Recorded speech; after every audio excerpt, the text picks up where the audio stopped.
Hello, everyone. Welcome back to the Superhero Ethics Podcast. I'm one of your hosts, Matthew S. Fox. And joining us again is our other co-host, Paul. Paul, I know you've been unable to join us for a little while, so I'm glad to have you back. How you been? Thank you. I've been. I've been across the country of the United States. Uh-huh. Cool. As people can hear, the sound quality this week is not probably quite up to our normal standard, just because Paul's calling in on a phone, but Paul, really appreciate you making that extra effort to be with us this week, and I know we'll be able to get back to better normal. But we wanted to make sure we got in a good podcast pretty soon, because both Paul and I had seen the movie Doctor Strange, and had a lot of thoughts about it, a lot of ideas about it, and wanted to talk about it, because especially right now, while people are getting a chance to see it, I think it's bringing up some stuff that's definitely good for us to talk about. So, Paul, let's just start with kind of general impressions. Doctor Strange, what did you think? I thought it was good. It was the kind of introduction of a whole bunch of magic into the MCU, which kind of opens up a lot of questions about the world, right? And a lot of the characters in it. Uh-huh. Like it makes me think a lot about Tony Stark, actually, in some ways. I was thinking about how far we've come because the first of these MCU movies, Iron Man. Granted, it's some pretty kind of hand-wavy pseudoscience, but at least is all thoroughly based in science. And we're getting more and more kind of powered individuals, and now it seems like we're at almost the opposite end of the spectrum.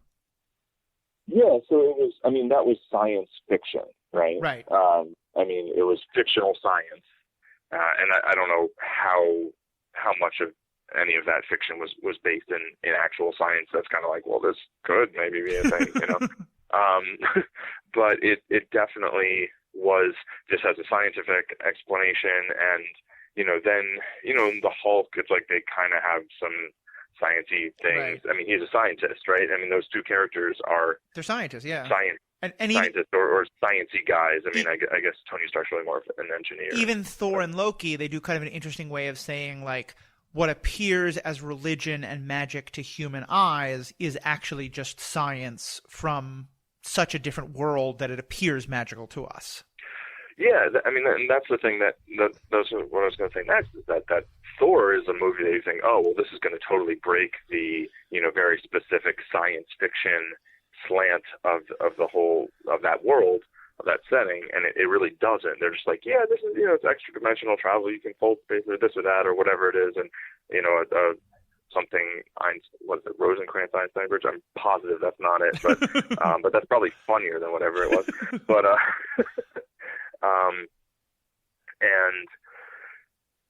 because like Jane Foster is a scientist, right? And Dr. Selvig. Yeah, Dr. Selvig. I was going to say Dr. Guy from Good Will Hunting, but Stellan Skarsgård. But so they're scientists and they're trying to understand like Thor, but they kind of do, and so here finally, pretty much for the first time, you get something that's like, yep, it's magic, Yep. And I actually really kind of hated part of the beginning. Like I thought everything was really extremely well done, and I really liked the early part of the beginning, but then the whole, like, you have this doctor who's very into himself, his own identity as being a doctor. That's clearly something that he's thought, like, this is who I am, right? This is what I am. And in a very sort of cutting edge science, medical science way, right? He's not just like kind of a random doctor. He's a doctor who's really kind of pushing. Right, he's the top medicine, of his field, and right, by pushing science, medical science. And so then when the Ancient One, who I guess we've already kind of covered the whole, not a Tibetan dude, instead a Celtic woman, which there's some strange stuff about that. Right, and I'll definitely want to say something about that in a minute, but yeah, go on. Yeah, so, but then when she's like, well, everything is wrong, and this is, that whole scene, like, I kind of hated it. Like, it really, I was just like, you know? And I was thinking about it, and you and I talked about it a little bit, and we can go over like what you were saying about it, because I know you maybe have a little different feelings about it. But the thing that occurred to me just today was like, in a world where all of that magic stuff is definitely true, right? And there's all, you know, and somebody can say, you know, what's wrong with the world? Too many sorcerers, right? Like, if all that's going on, it's like, I find it hard to believe that characters like Tony Stark or like Stephen Strange, like that the entirety of human science and medicine and engineering would have been built on a lack of knowledge of magic. Right. It seems like a really weird thing to have been able to keep that secret, while also having technology advanced past the point where it has in our own world. Well, I think so. I think there's two things here. One, I want to just back up a second, just to what we were kind of saying about that kind of evolution from the Tony Stark to this, because I think it's I don't really know what the significance of this is, but I think it's interesting that in a way the DC universe, at least on screen, has done something very similar. At least, especially the DC TV universe, you know. Oh, right. Because if you think Arrow is not even a science fiction, it's just purely like rich guy, you know. Yeah, it's just a vigilante. I mean, some of the hacking is a little sci-fi, you know. Right? And granted, the psychology, like, people just don't act like that. But it's at least within a CW conceit of romance. Right. It is realistic. Yeah. And then you get Flash. It's not any more sci-fi than Bones. Right. And then you get Flash, which is more pseudoscience, but still within that realm. And then, like, you know, now we have Legends of Tomorrow, which is time travel, which is really on the edge of science fiction. Time travel, yeah. Although it is kind of like right in the wheelhouse of science fiction too. Oh, sure. You know? But now, and in the most recent episodes, or I could say last season, which you know, I haven't seen. Oh, last season, yeah. You know, they introduced things. Well, you have like Constantine. Yeah, exactly. Constantine and Damien Dark, where we're now introducing magic, and I think it's interesting that in both of these worlds, we start with a kind of very scientific paradigm and have now gotten more into magical spiritual. Yeah, and that all that kind of parallels Game of Thrones as well. Yeah. You know, they did the same thing, and I think they've had a lot of success with that in terms of bringing people who aren't really into sci-fi or magic so much into the fold, and then kind of gradually, you know, getting them to accept things that are a little bit more out there. Like a couple of years ago when I heard they were going to make a Doctor Strange movie in this MCU, and I was like, really? You know? Really? And then, like, they did. It's like, oh, yeah, of course. You know? It's like by the time they got there, you know, because they have characters who have been, you know, they've been kind of just pushing the envelope a little, pushing it. And this is clearly more different. It's still a jump compared to the other things, but it has been a gradual process that then results in a jump in that direction that I think people have been prepared for. Right. I think it's a kind of like slowly working your way to it, and setting up a larger paradigm. And to the larger question you have, though, or not question, but the point you're making, I do think I agree with you. Like, I did like a lot of the early part, because I do find, and I know you and I disagree on this, but I think there is something to be said for awareness of the hubris, of the potential hubris involved in human knowledge. And I think that there is an element of, I like stories that challenge us and that kind of remind us, like, the fact that we haven't figured it out yet doesn't mean it's not there. But on the flip, yes, let's say something about that. But then I will say I agree with you on the specific thing of what you were saying with Doctor Strange. But go for that. Oh, like how it played out in that scene, yeah. Yeah. Well, so I mean, I actually totally agree about the, you know, the dangers or the basic fallacy in overestimating the extent of current human knowledge. I get a little angsty when people are like, well, this is unknowable. I'm like, yeah, well, how do you know that? Right. You know, but the thing specifically in the Doctor Strange, which maybe this is kind of part of what you agree with, was that it's like, you know, it's like, well, you know, you have this character who's like, well, I know exactly everything that's going on, which, like, isn't really how a great scientist should see the world, right?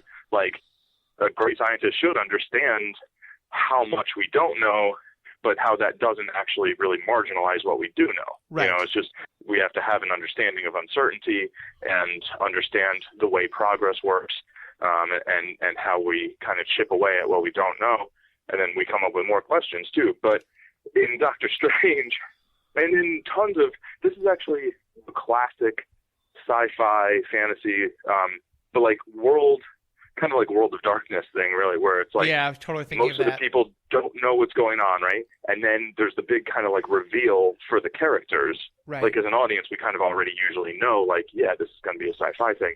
But the character's like, wait, no, really? You know? Yeah, I mean, and I think that's always a challenging moment in sci-fi. But here, the thing is just what they often do, and that kind of doesn't really get into what, you know, you were saying about kind of understanding the hubris and stuff, is that then they're like, no, this is the way it really is. Yeah. And it's like somebody has all the answers, you know? So it's like, it's almost like they're raising the question that you think is a really good question.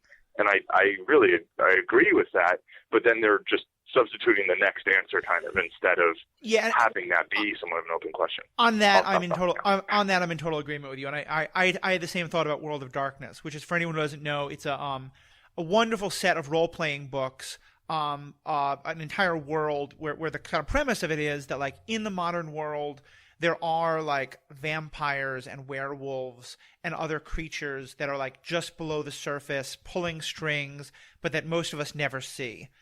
And it's a great conceit, but they start adding more and more and more special creatures and more people who know about them, to the point where you're sort of like, okay, who is the one person in Albuquerque, New Mexico who doesn't have a superpower?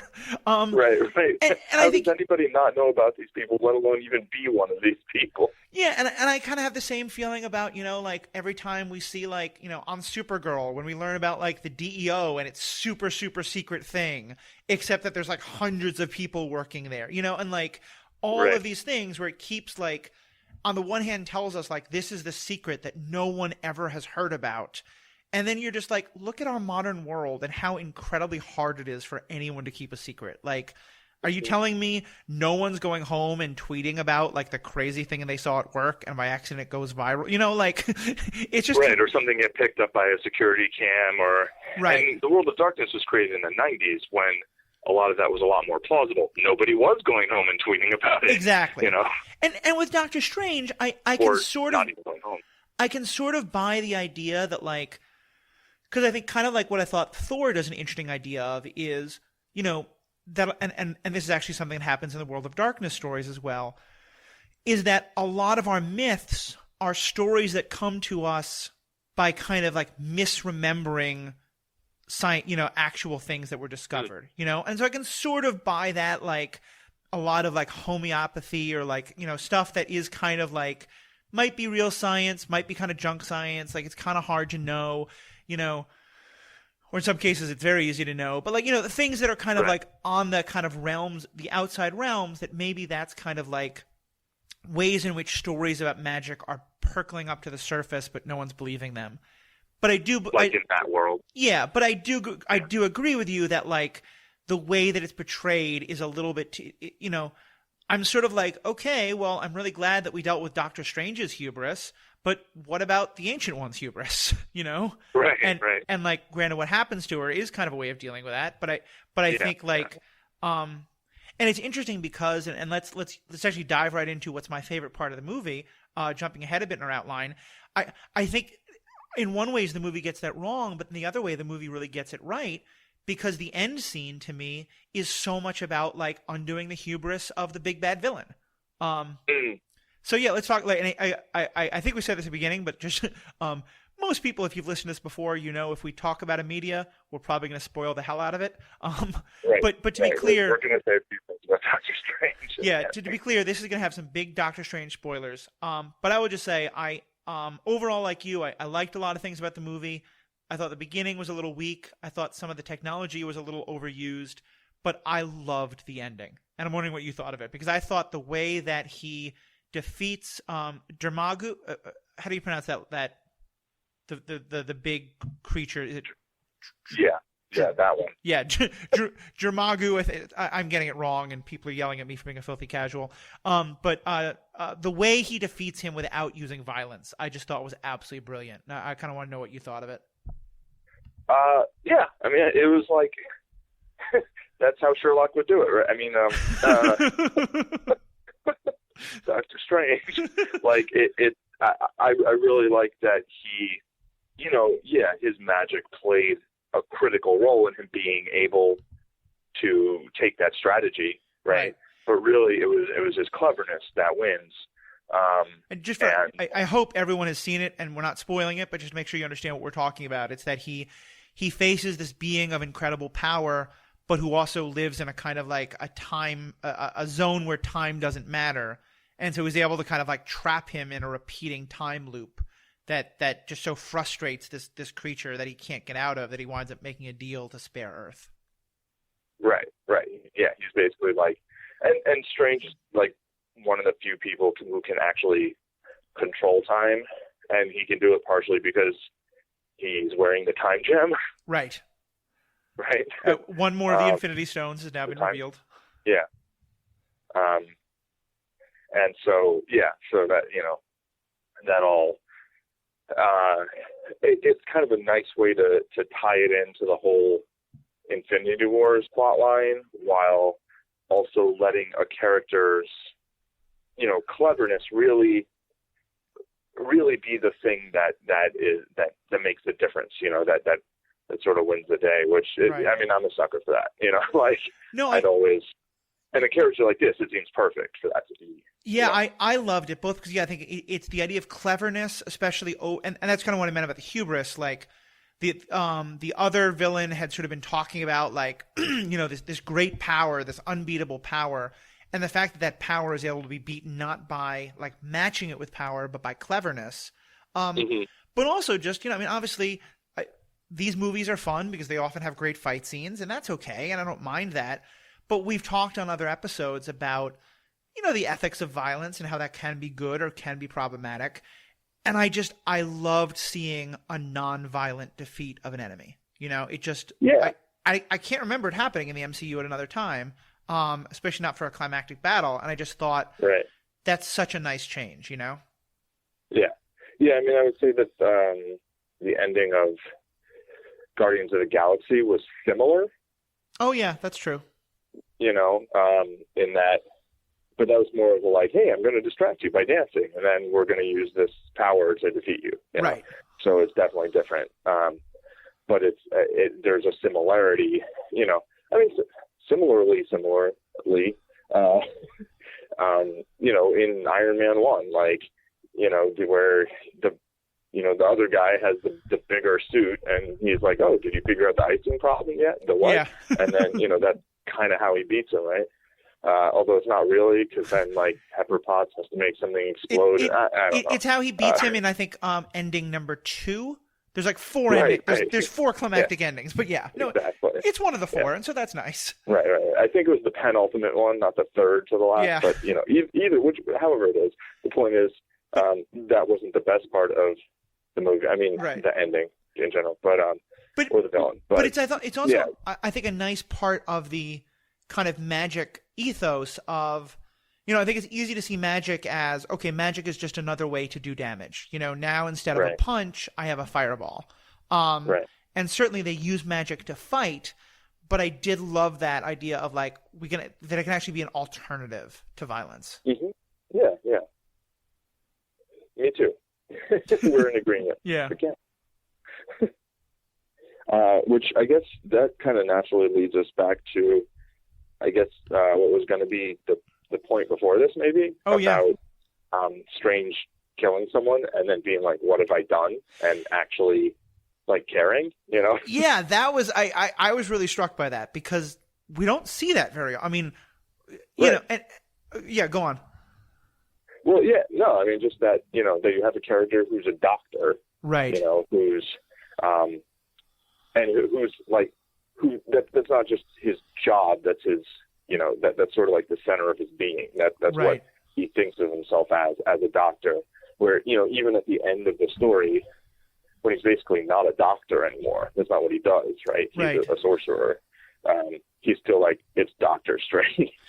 Well, You know, yeah, and I was thinking as I watched it, because we set him up as this he's very dedicated to being a doctor, but it seems that it's not like because he has this like incredibly altruistic, like, I need to help people, I need to take care of people. Right. There's a lot of ego in it. There's a lot of hubris in it, and he's honestly like pretty terrible to people. Like, he doesn't seem to mind the fact that he hurts people in his desire to become a better doctor, or to become a doctor again. And we can, there's a lot of gender problems I had with the whole way that his girlfriend is treated. We can talk about that. But like, so we set that up, and we set up that he's kind of in some ways very selfish. Was she his girlfriend? I think like there's definitely a romance element there, but I mean, the fact that that's not even clear is she was such a like undefined character, which I was really frustrated by. But I think the point is, like, I mean, so he's not set up as like a super selfless character. So I thought, to me, it would have been very easy for him to say, okay, I took the Hippocratic Oath, but it was his life or mine. I mean, this guy he kills is clearly like threatening his life. It is an act of self-defense. And so it would have been very easy for that character to say, nope, I killed him. He would have killed me. Nothing wrong with that at all. My life is most important. And he didn't. He instead went to a place that Tony Stark, Captain America, most of those others don't go to, of it doesn't matter that he killed a bad person, quote unquote. He took a human life, and that really bothers him. Right. I mean, it's more in the Daredevil and Netflix series kind of vein, which is interesting because I believe Doctor Strange is a key member of the Defenders. I've certainly heard rumors that this is supposed to be the place where like the movies and the TV universes finally really meet. Is that Doctor Strange is I think supposed to appear in the Defenders TV show. I mean, that it sounds to me like the sort of rumor that's a rumor, but that doesn't mean it's not true. I heard that as a rumor or a speculation before any of the people were cast, for any of these series. They're like, well, what about Doctor Strange? There may be more hope of that. Well, then they're going to cross over. Right, exactly. But it would make a lot of sense, particularly because, where does he reside? In New York. So if the Defenders are all in New York, and he's in New York, and he's historically key in the Defenders, and, there's also a lot of his whole, the whole sorcery thing, I feel kind of ties in pretty well with Iron Fist. Like Iron Fist. Yeah, and Madame Gao, that there's definitely, I mean, they're not sorcerers, but there's a mystical level element. of, there's a level of mysticality to, Iron Fist's power and Kunlun, and, I definitely feel like there's some kind of extremely high crossover potential there. Definitely. To the point where, I feel like at some point, if Tony Stark keeps living in New York and never meets any of the Netflix characters, it's almost like, really? Like, you run into everybody in New York. I mean, that does sort of start to hit that same level we were talking about with the magic stuff, where it's just like, there's a point at which it just doesn't make any sense that these things are not coming up. So I can totally get that. Now, one kind of related thing I want to say to that, and then I have a question for you, I certainly hope that this is sort of indicative of the fact that we're going to get Daredevil, some kind of Netflix and movies crossover. But even if not, I think it's interesting because on the episode where we talked about sort of the ethics of killing, I think one thing we both agreed on is that there's sort of been the conceit that it's okay to kill in a PG-13 movie, but that worrying about killing is something that's kind of reserved for Netflix. Which is so wrong. And I guess I hadn't thought about it until we're having this conversation, but I realized, like, even if it's not that direct a connection, if part of what just this means is that we're now okay talking about the ethics of killing, even in the movie part of the MCU. Yeah. To me, that makes me really happy, because I it would be kind of great if, like, even if Doctor Strange doesn't join the Defenders, if, he's hanging out with Tony Stark and Captain America, and he's like, you guys just wasted 20 soldiers. Like, they're soldiers for Hydra, but they're people, aren't they? I mean, like, right. we're probably not going to get that scene, but it's something I would at least like to see kind of leaning towards. Yeah, I'd say particularly not with Hydra soldiers, but yeah, no, they're just your general point. Yeah, I don't think we're gonna have like a sit down with like Doctor Strange and Tony Stark being like, Tony. Yeah. No, that's definitely true. Now, but I do think bringing that, kind of crossing that bridge, I think is a good thing. It's a positive step, and I'd like to see more like that. Yep. No, I think that totally makes sense. So what did you think of Benedict Cumberbatch's American accent? Yeah, I'm not even sure if it's a good American accent or not. It just, for the first 2 or 3 minutes, it was so weird. Like, I thought there was a part of me that thought there was a sound problem in the theater, because it just is so weird to me to hear that voice coming from that actor. It's really strange. It's really strange. I thought he sounded like Tom Selleck. Well done, by the way, there. Oh. It was very strange. Oh. Yeah. It was very strange. I unfortunately, that's going to come up a lot. I can see a Tom Selleck. I mean, he definitely, like, by 10 or 15 minutes into it, I definitely was able to go with it, and it wasn't bothering me. But there's a part, and I guess maybe it changes the story somewhat to make him not American. Although we can, given what they did with the Ancient One, we can certainly get into that. Right. But, we can allow it. Yeah. I mean, but I mean, okay, and maybe this is the problem, and maybe this is something we should get away from. But I have to admit, like, a very intelligent, very arrogant person saying something that is both hilarious and insulting just sounds so much better with a British accent. And maybe that's a problem, and maybe they don't want him to seem like another Loki, because Loki kind of has that on lockdown in this universe. Right. But yeah, I did miss his accent. I thought the character was funny and enjoyable, and that kind of, like, you love him, hate him. But I think I would have liked it more with an English accent. Right. I mean, it definitely would. That sort of humor and whatnot definitely plays different in the original British, but I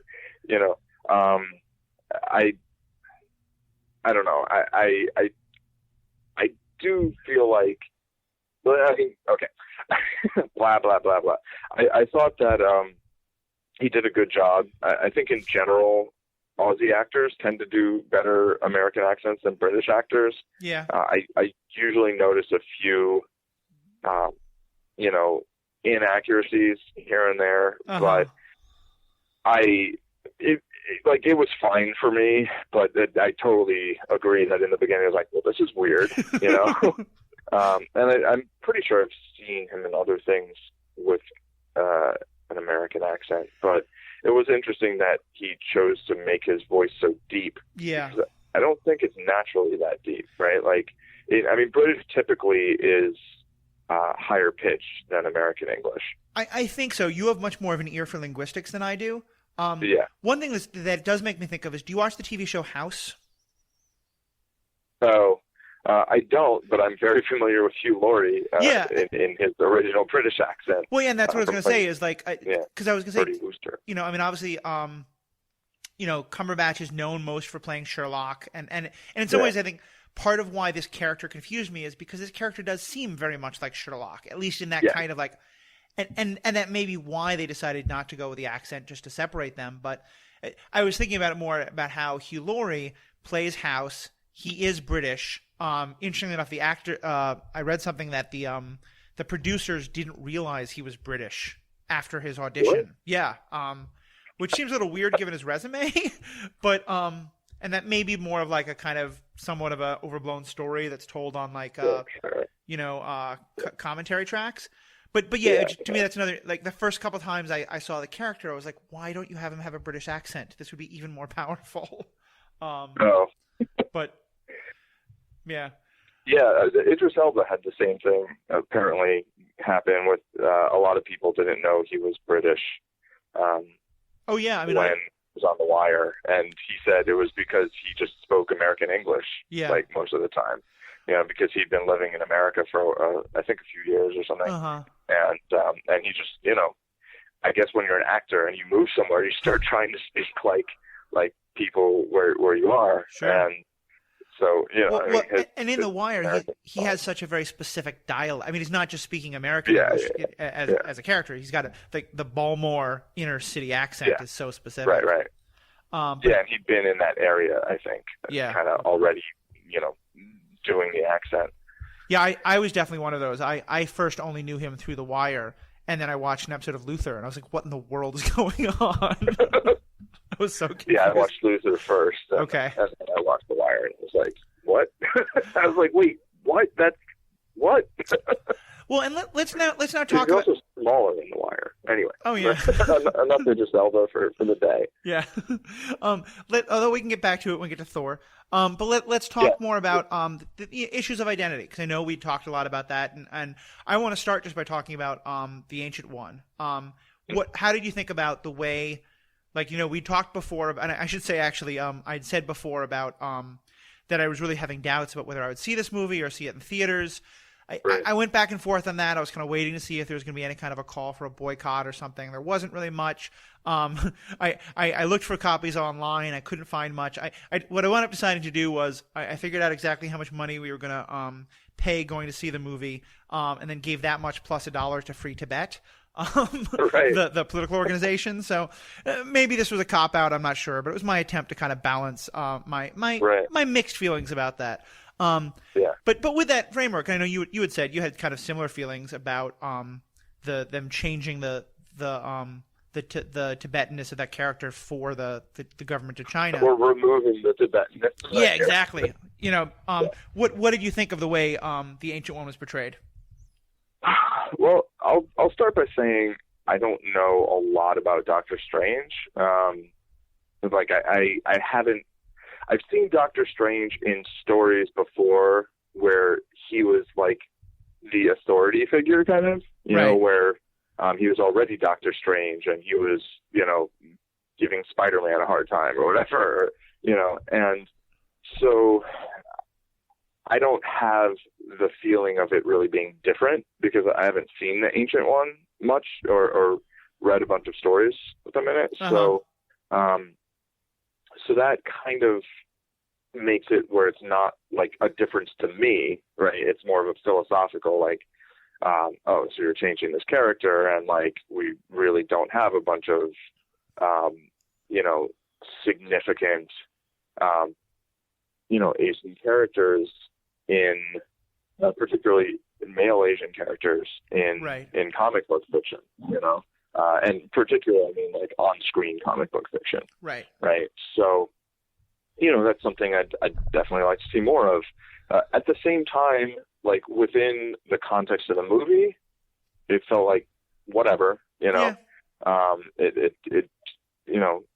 she was fine.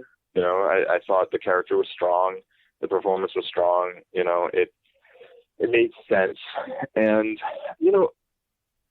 and so this is kind of where what we were talking about with Iron Fist, and maybe if they'd cast an Asian American character or actor and had the character be second, third, fourth, fifth generation Asian American instead of being a blonde dude. I would really like it if they had some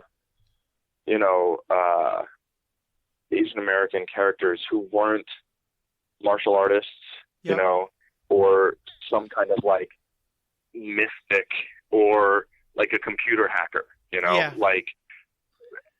it tends to be one of the most stereotyped sort of racial backgrounds at this point right now. Yeah. And so I'm not saying, it was better that they made, the Ancient One a Celtic woman, just that within the context of actually seeing the movie and within the MCU where, I don't know, it would be nice if the first major Asian dude character. I mean, I guess there was like Nobu from Daredevil, right? But it, isn't like this, like, oh, I have all the mystical secrets and whatever. But like, but sort of does. I mean, he's, like world. He's a mystic ninja. I mean, there is a lot of that. Oh yeah, he does. Yeah. I mean, like in the movies, because I can't even think of any. Like, I mean, can you think of any like central? Everyone I can think of is that, and actually I think you're exactly right there, and it ties into something else I was related, which is thinking that was related, which is like I liked a lot of Tilda Swinton's performance. Like, if I was looking at her in a vacuum, I would have thought she was a great choice, because I think, and in some ways, especially given the pretty problematic relationship he has with the woman doctor back home, like, having it be a woman who's calling him on his shit is actually pretty powerful in a lot of ways, and I like that. But I think you're right. Like, it not being a Tibetan, first of all, is really problematic given the situation with China, but also like the lack of strong, Asian male, Asian any, but especially Asian male, because there are a couple of Asian women, especially in Agents of S.H.I.E.L.D., characters. And I would say in some ways, oh my God, May is because she's not a ninja. Like, she's a strong fighter, but she's not like a martial artist in that kind of a way. She's a martial artist. I mean, she's totally a martial artist. But is she? I mean, I know she's not just a martial artist. Is she more of a martial artist? I think she's a great character. Is she more of a martial artist than Ward? Or is she just trained in the exact same? Yes, she is. Yeah, I guess you're right. So that's absolutely even that fails. Partially because Ming-Na Wen is a better martial artist than no, that's true. Timothy Dalton, not Timothy Dalton. Younger Timothy Dalton. There you go. Well, but no British accent there. Right. But what I was going to say, because actually, I would take that back. You're right there. But if you gave that character a British accent, it would have been so much better. True. But the other thing is, like, just the term Asian, I think, is really problematic when you think of how big Asia is. And in some ways, actually, Doctor Strange kind of highlights that for me, because like, you walk away realizing like, okay, they set this it's in Kathmandu, right? Instead of it being in Tibet. And like, I believe you on that. I missed that. Say again? I'll take your word for that. You said right, and I'm just saying that. I was saying that it's not. It is set in an area that I think they label as Kathmandu, but certainly it's in the kind of like just north of the Indian subcontinent, Himalayan part, which is very, very different than East Asia. And most of like when we see portrayals of Asian on screen, it is almost always East Asian. And in this, actually, there winds up being, like, in his troupe, we've got the Celtic woman, we've got the African man, and we've got I don't think it's ever clearly defined, but he's pretty clearly, like, East Asian, Chinese or Korean or maybe Japanese, guy who's part of the team. And there's almost no one from, like, the part of the world that this whole thing is supposedly set in. So to me, that was just one more way where I was sort of British, by the way, I think. Benedict Wong. Oh, okay, yeah. The guy you're talking about. That makes sense. But yeah, I think he's of Chinese descent. Right. But and like I remember someone walking out of it being like, because I was saying something about like there being that the thing about the Ancient One. There's like, well, but there's a strong Asian character, and I was like, well, the fact that we use Asian as a term to mean that like someone from China can stand in for the fact that we lost someone from like the Tibet cat, like that's not. We're talking about. Well, yeah. So, like, I think all of the words that we use for what I when like talking about it seriously, I feel the need to use finger quotes, race, right? Because it's not really a scientific thing. It's a construction that humans have created largely to oppress each other. But yeah, like the word Asian, like, really just applies to such a broad swath of people. Like I was watching Master of None, which is the Aziz Ansari Netflix show, right?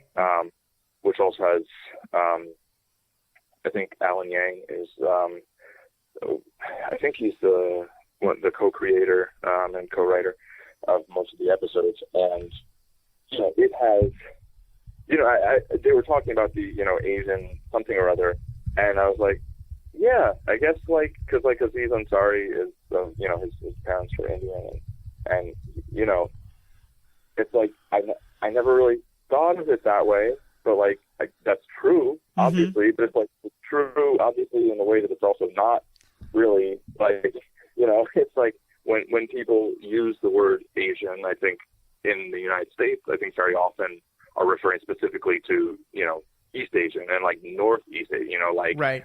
China, Japan, Korea, right? Right. And then sometimes the Philippines and Thailand, but that's Southeast Asia, and that's kind of viewed differently. And then there's the Indian subcontinent, which is well, does that also count? And if it does, that's over 60% of the world, basically. Right. In terms of population.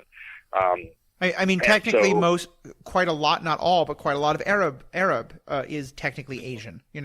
Right. Yeah, Pakistan is right next to India, right? Well, Arab, that's Muslim, but Arab, I'm more meaning Saudi Arabia. Right. Well, then Afghanistan is right next to Pakistan, and Iran is right next to Pakistan. And it's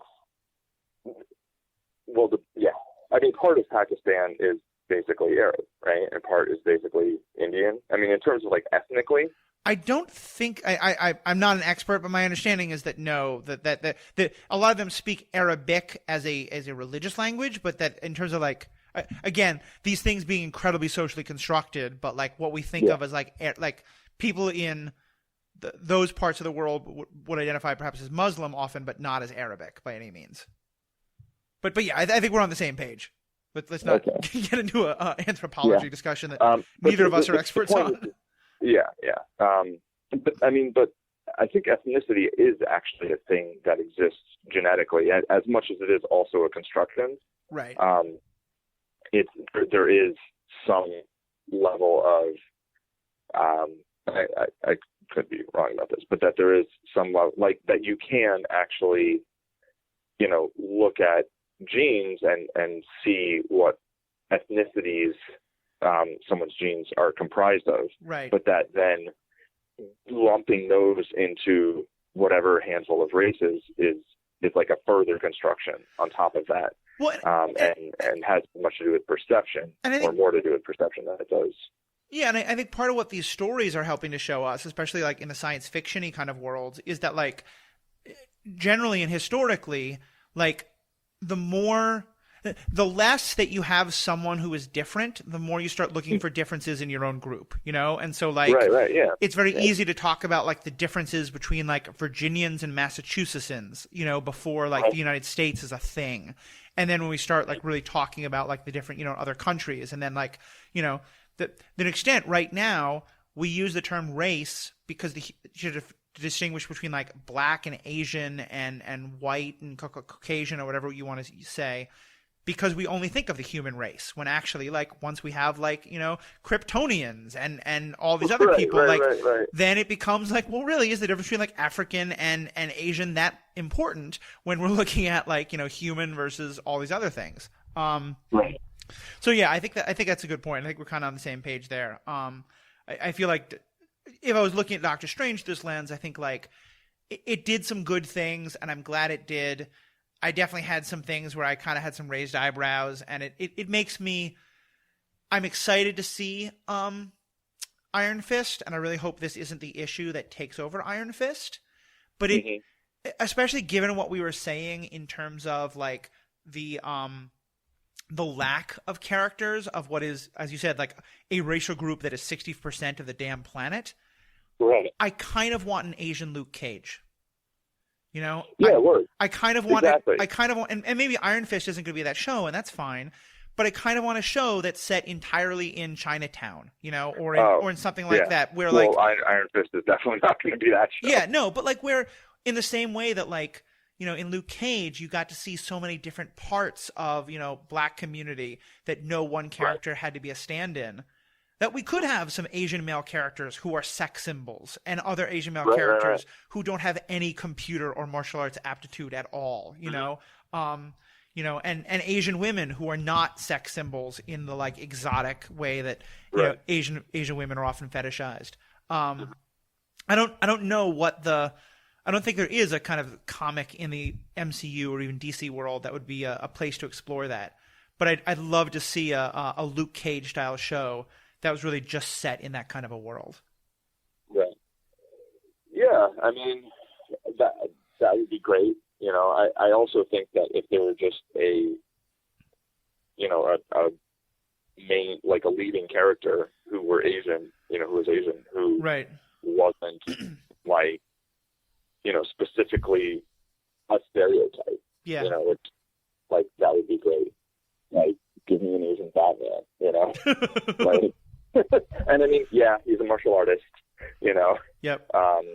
but he's not, he's not Iron Fist, like he's not a martial artist before all else. Right. The way, like, I do, like, yes, May is, a secret, she's an agent. She's, secret agent, like an agent of S.H.I.E.L.D., Yeah. right? But she's also, like, when you think of her fighting, like, the first thing you think of is her kicking someone, I don't, but then I think I'm much less aware of generally I just kind of tune out a lot of the fight scenes in ways that I know you don't, because you have martial arts training, so you would pick up on it more than I do. So yeah. And I mean, her big thing was she was in Street Fighter, right? Like, when she was really? A younger. Yeah, oh, yeah, that's she cool. played. See, I mostly know her as the voice of Mulan. Okay. Yeah. Well, that's a little different. But no, that's and then she's also like the pilot. Yeah. The one other thing the one character I can think of who hasn't made it on screen yet, but is at least in the Marvel world, is the new Ms. Marvel, who is it's a young Pakistani girl, a Pakistani American. Right. I would say I can say woman, I guess, but is 16 years old. Is the point. And there, I think, I mean, we don't have quite as many stereotypes in that regard of Pakistani necessarily as East Asian, but I think certainly there are some very strong about, like, being, the kind of like computer geek and that kind of thing. And from my understanding, she doesn't fit a lot of those, which is pretty awesome. Right. Yeah. I mean, yeah. I will say one thing I wanted to say about, because kind of related to this also is just Doctor Strange's whole thing about his identity as a doctor. This is kind of a different part of the identity question, but this was I think a part of the movie that I really appreciated how well they did, because I will say as I'm someone who I live with a disability. I have an amputated leg that I didn't have all of my life, and I also had a career that I really loved for a long time that I no longer have for a lot of complicated reasons, and so I could totally, and those two things are not related in my world. But there's a lot of stuff that he went through that I could identify with, even when he was being a total asshole about the things he was going through. It meant a lot to me to see that story on screen in a way that really emphasized to me about why that's so important. Yeah. I when I was watching it, I was thinking of you in that regard. That I thought, like, and specifically the conversations we've had about, how many characters in science fiction and in comic book shows and movies and comics have or develop some disability, and then they, like, get some magic or scientific thing that's just like, oh, it's all better, you know? And this was almost like the first one that I can think of. I mean, or one of the first, not the first, but where a character, I mean, that was the driving force for him in the movie, was finding a way to, like, fix himself. Right. That was like, that was the foremost thing in his mind. And then, he finally does actually get the power to, to eliminate his disability, basically, but it would come at the cost of, the new power that he could have and the new things that he could do, for the world and himself. And he chooses to say, no, okay, that's, I have this disability. That's, these are my hands now, and I'm going to live with that. I'm still going to be a superhero. I'm going to be, I have all this power that I can use for good. And it's not the same as having a story where it's just like, well, yeah, that's what happened, and that's an aspect of this character. There's not this additional kind of like right thing going on, but to at least have a story where it's not like their disability immediately becomes, either just like, oh yeah, you get this chip in your spine, now you're fine, Yep. Or like now you get this super magical vision power that you've lost your vision, kind of like in Daredevil. Right. Exactly. Yeah, and I definitely felt that. Like in an ideal world, I still am waiting for the character where it's just like, yep, I'm in a wheelchair and I have these superpowers, or this, like, and those two things are unrelated. There is a character like that. Who? Oracle. Oh yeah, that's right. Yeah, that's true. And Professor X and some others like that. And Professor X, sure. But yeah, it would have. Although in at least one of the movies, they set up the idea that like Professor X has that same kind of choice of he can be non-disabled, and I'd kind of like to see it. But so to me but this is a major step forward, because it's still seeing the kind of like the acceptance of disability and not in a kind of like your disability allows you to be mystical, but in kind of the reverse of it, like you said, it's not that his disability makes him mystical; it's that fighting his disability would mean giving up the power, and that's a choice he doesn't want to make. And part of that is accepting his disability, and I really liked that. Yeah. Cool. There's actually one just call back to the whole like Asian superheroes. That one that does occur to me, who's not a martial artist and not a hacker or like any kind of really stereotypically, this is how Asians are, is Jubilee. Who's that? Who I was like really excited was in X-Men Apocalypse, and then was totally cut out, right? Yeah. Which was kind of a bummer. They basically just made her a side character. But she's this character who just has, she's a mall rat, and like she has this really weird superpower, and it's just like she's one of those characters who just happens to be Asian, which I feel like, it's great to have some characters like Luke Cage, where like, Luke Cage is a superhero whose blackness is this really essential part of his character. Right. And I think it's also great to have characters like Brody. Nick Fury. Or Brody. Yeah. Brody? Who's Brody? Rhodey. Sorry. Oh, Rhodey. Yeah, Rhodey. I was like, Brody. That sounds like something from a Kevin film. But yeah, I mean, to me, the fact that you can have both of those is so important. Yeah, I want both, because then you can have the characters where you actually, deal with any of the issues involved there. You deal with, the, things that people go through, right? And then you can also have a character where we just get to see someone, where everybody gets to, see someone who, where we're not necessarily focusing on the issues. We're just kind of normalizing the fact that like people look different, people are different from one another, and that doesn't mean they can't be any particular type of character. Yeah, and I do I don't know who these characters are going to be, but kind of as you go forward, it's really be nice to see like a Hawkeye or a Rhodey or like, or a Falcon, someone like that who, because I will say a little bit in the defense, like, okay, the stereotypes we're trying to avoid are martial artists and super scientists. There's an awful lot of martial artists and super scientists in the MCU. I mean, yeah. And so, I mean, I'm not like, don't have any Asian martial artists. That's not at all what I'm saying, right? Or like, all I'm saying is like, it would be nice if like the first like major character, who's Asian, like isn't like, that's, I mean, like, definitely agree. Iron Fist is kind of like a fortune cookie, like he kind of just says these things that are like, okay, dude, they're like so stereotypically like something you'd, and it's like, that's, first of all, that's not really what like, Eastern philosophy is necessarily all about. Right. Like he's a little bit, kind of simplified a lot of the time,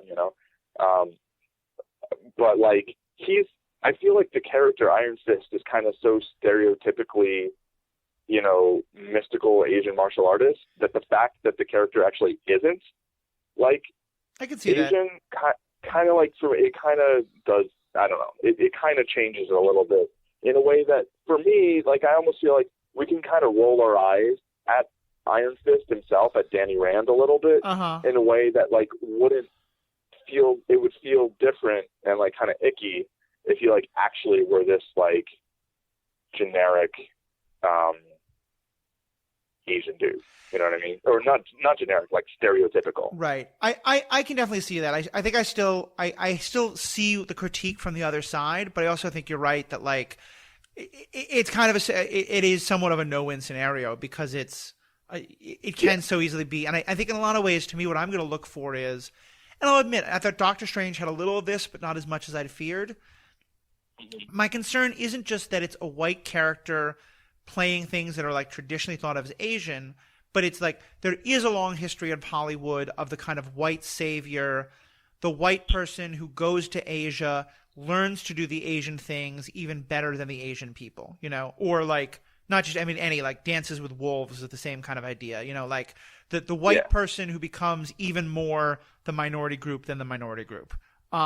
Right. And in some ways, like if they do flip that a little bit, and Danny Rand, like, you know, is this kind of awesome guy in a lot of ways, but like every now and then, like some people from the world he's trying to inhabit, like are kind of rolling his eyes at his fortune cookie sayings, like that could be a fun way to play with the character, you know, and to update it a little bit. So.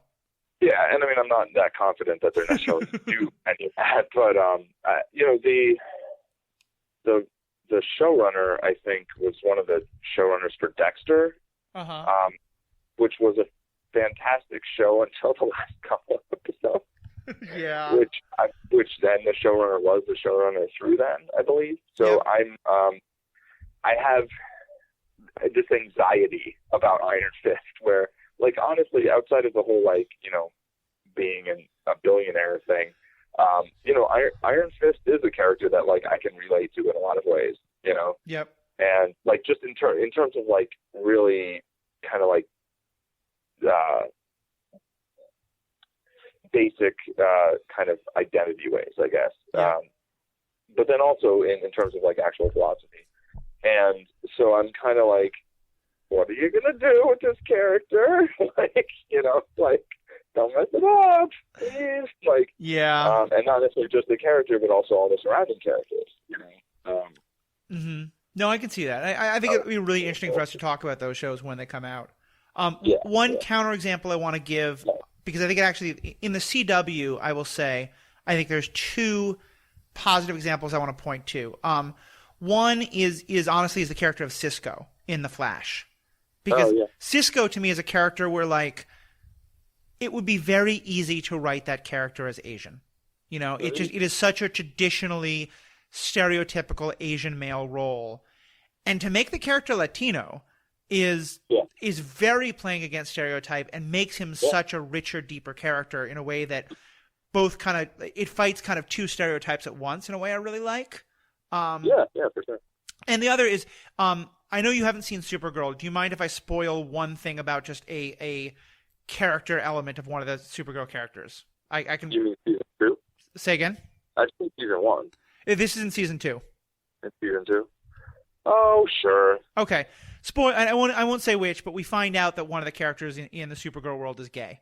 And it's played in I think a really well done way of playing not into a stereotype, but of allowing it to develop and allowing it to develop in a way that a lot of people I know who are gay have been writing in and saying, like, they really appreciate how much this character's, like, journey of self-identity, like, really mirrors what they've gone through. Right. And so I think that's a very different kind of identity than racial, but it was just something else I wanted to highlight while we're on this identity question. But it is going to be interesting to see. I'm trying to think, do we know of any, like, big Asian characters that are coming in any of the movies coming up? I don't know. I mean, I don't know of any. I mean, obviously you're going to have, like, most of in the backstory of Iron Fist, you know, it's mostly going to be, it's mostly going to be Asian characters in Kunlun, I imagine. Mm-hmm. Right. I think Madame Gao is going to show up, and we're going to have a lot of the villains are probably going to be Asian characters. Yep. But then there might be, in terms of with whatever is going on with his family's company, right? You know, that probably won't be.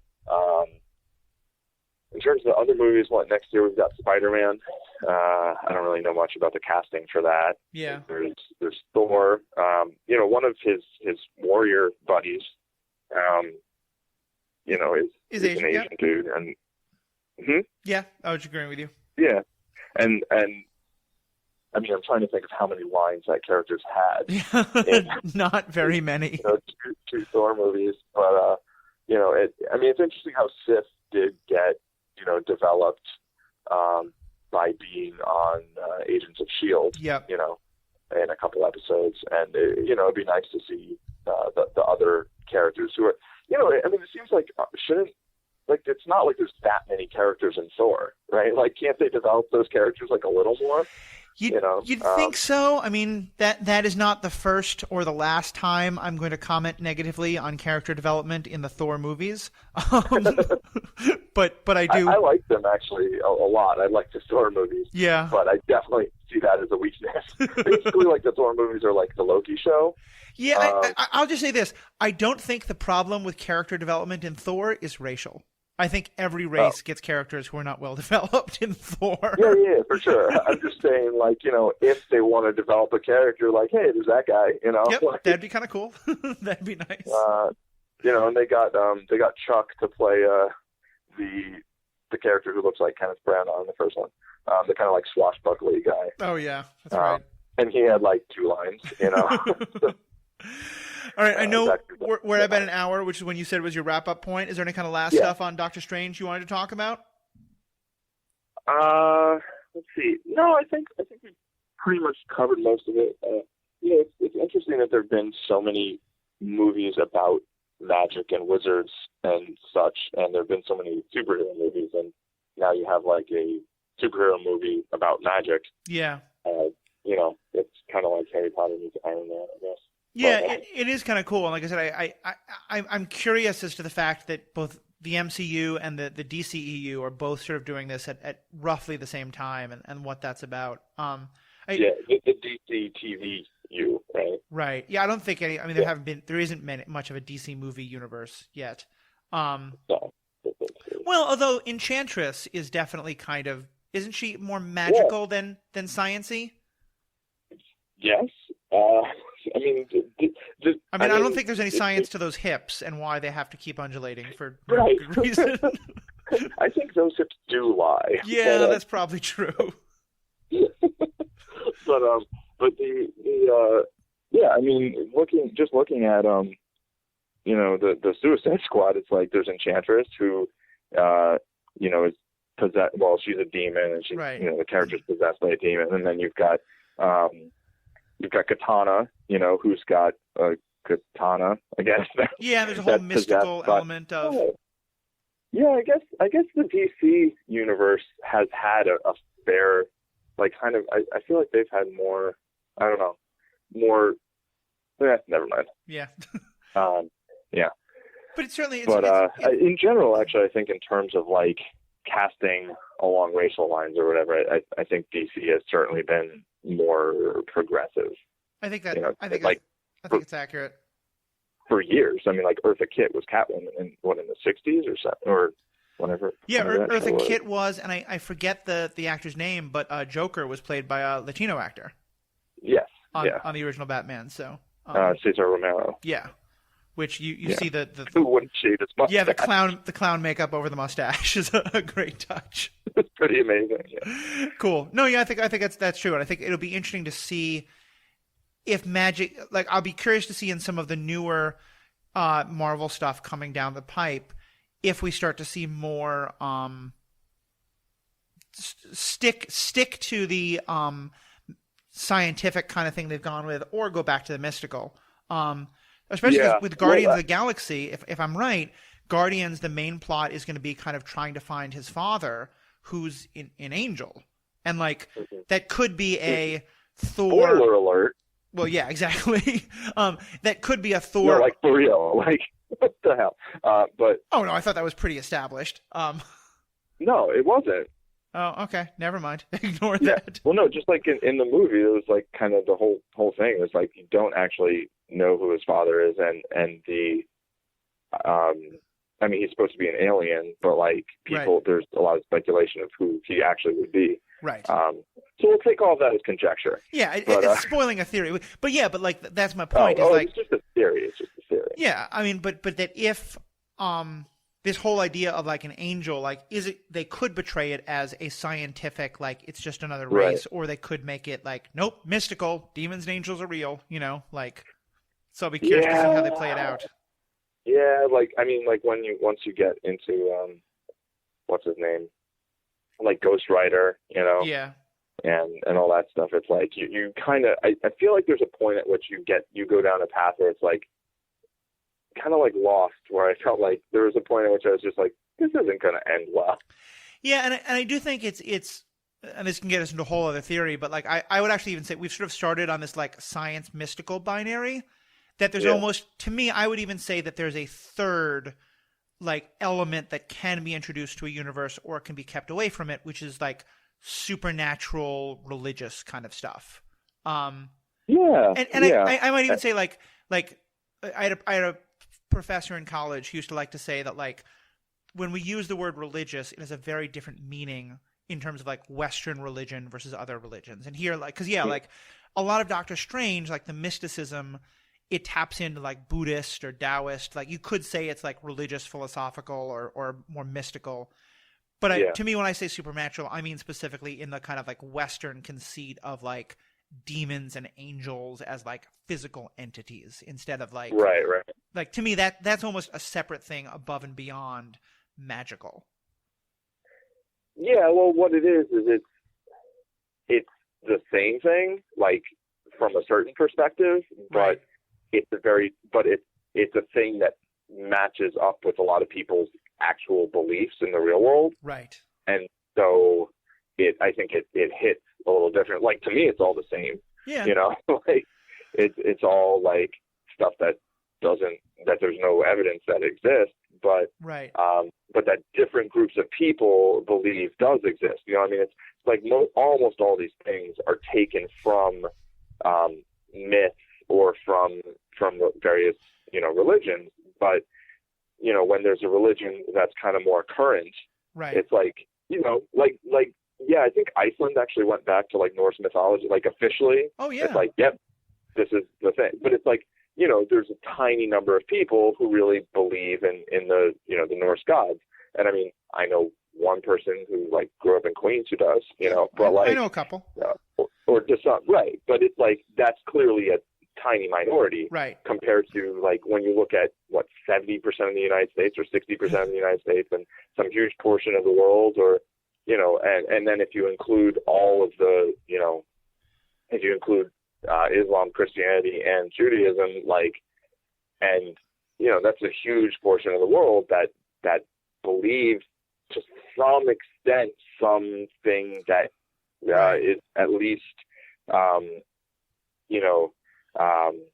next to all of that. Yeah. So it certainly it just hits differently, I think. And I would say I am someone who believes. I am a religious person. I'm a Christian, but I don't want a movie to answer. Like there are questions that are at the center of my religion.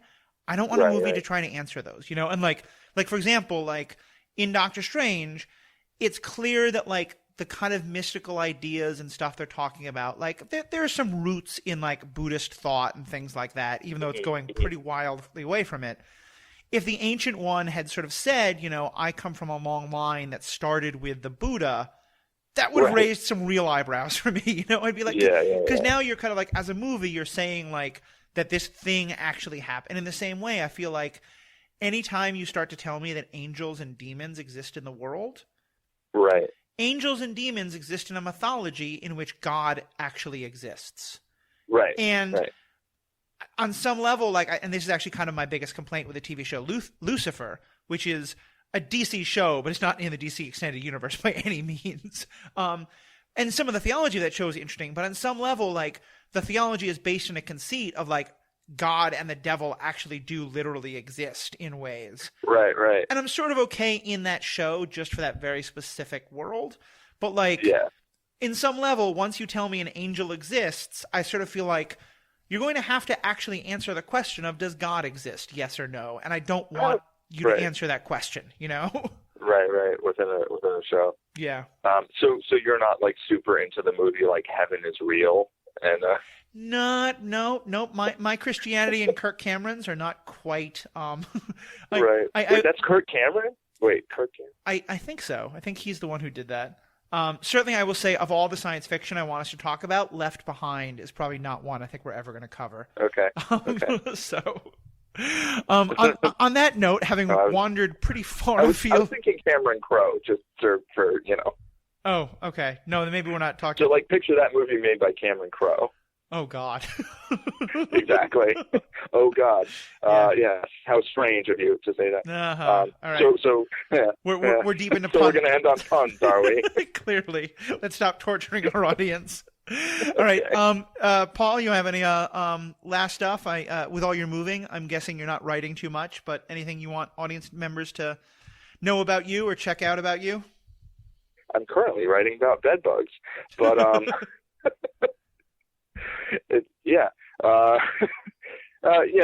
Twitter @ZenMadman. Eventually, I'll stop tweeting just about Trump and some other thoughts. So hopefully soon. Makes sense. And for myself, thanks everyone for being a part of this. Paul and I would love to have some non-political things to talk about on Twitter. So please tweet at us your thoughts on Doctor Strange. Tell us what you think. You can also find us on Facebook. If you just found this one episode and want to subscribe, you can subscribe to Superhero Ethics Podcast by searching for that on iTunes. And also now, I'm happy to announce, we're also now on Stitcher, which is another place where people can find, especially if you're on an Android or you're not using iTunes, Stitcher is another great way to find podcasts, and you can search for us there on Superhero Ethics. Please leave us reviews on either of those sites. Tweet to your friends about us. Let us know. Let other people know about it. We really want to get more people in the conversation. And thanks again for being a part of this. And have a great day.